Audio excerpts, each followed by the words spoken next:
Hi guys, magluluto tayo ng gulay guys. Ito yung sasahog ko ng mga gulay. Yan, carrots at sayote at repolyo. Tapos meron tayong bawang, sibuyas, kamatis at atay ng manok. Yan. Tapos meron din tayo dito beans. Ayan. Yan yung beans nating sasahog din. So yun guys, mag-start na tayo magluto. So, isa natin gamitin ang ating masya, ayan, olive oil. Ayan, from Spain. Buksan natin guys. Kunti lang. Ayan, para lang mayroon tayong panggigisa. Madami. Sensyahan nyo na, yung kawali kong ginagamit ay ito po talaga lagi kong ginagamit. Ito yung napupusuan ko lagi. Marami naman akong kawali pero ito talaga mas gusto kong gamitin. So ilagay na natin yung ating bawang.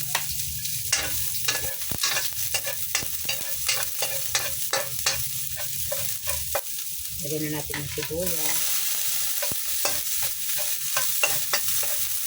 Kamatis.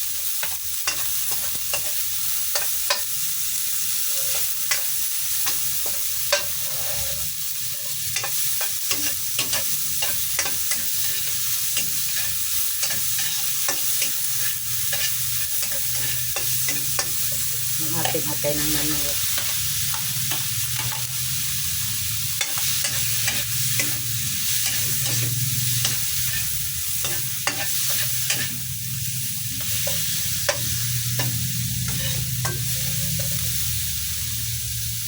Ito lang nilagay ko kasi ng olive oil, importante na may mapanggisa tayo sa ating mga ingredients.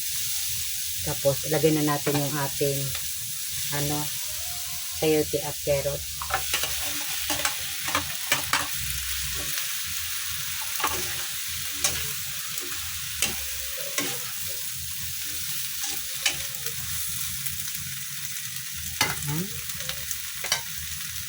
Takpan natin.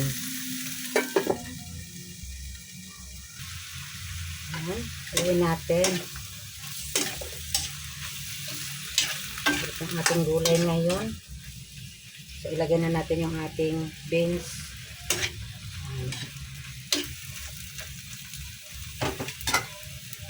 Kunting asin.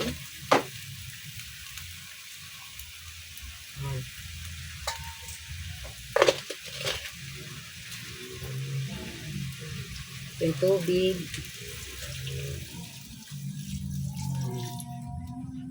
Takpan ulit.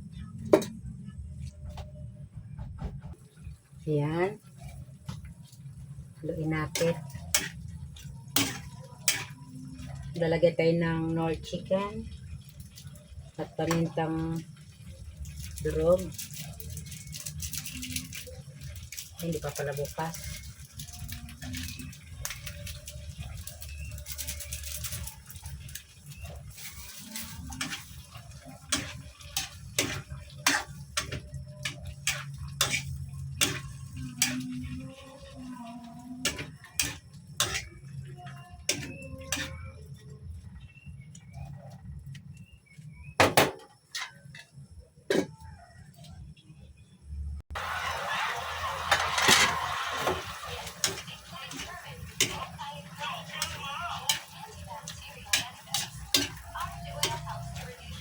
So yun guys, maglagay tayo ng guys,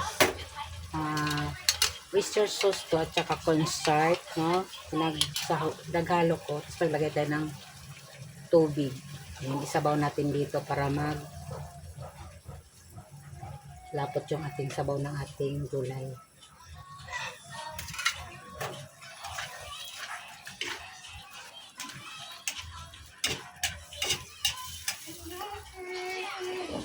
So yan, takpan natin.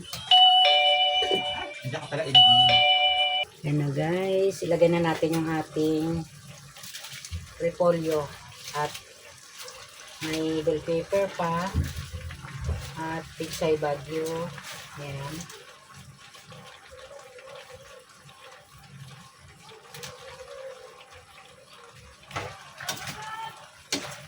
Gawin natin.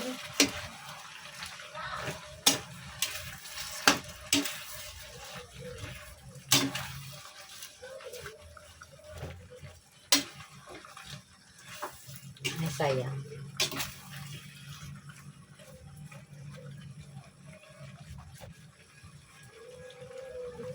Mag-add tayo ng sabaw guys, tubig. Ayan.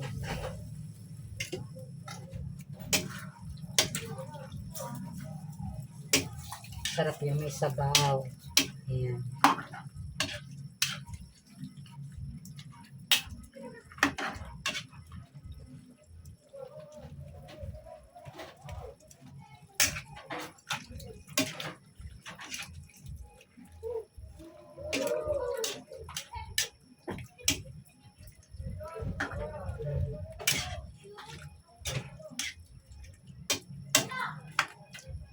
Pagkaluto nito guys, kakain na kami para sa aming hapunan.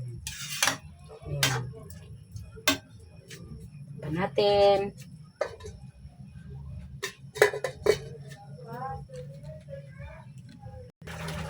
So yun guys, tingnan natin ang ating luto. Ay, luto na siya guys. Masarap na siya. Wow, ang sarap.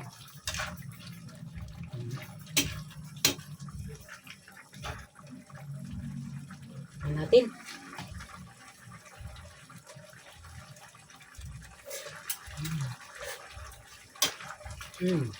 Sarap.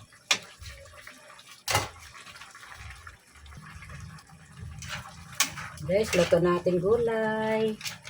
Kainan na. Maraming salamat sa inyong panunood. Kung nagustuhan niyo ang aking video guys, pa-like and comment and share na rin. At pa-subscribe guys ng ating YouTube channel. Thank you for watching. Kain tayo.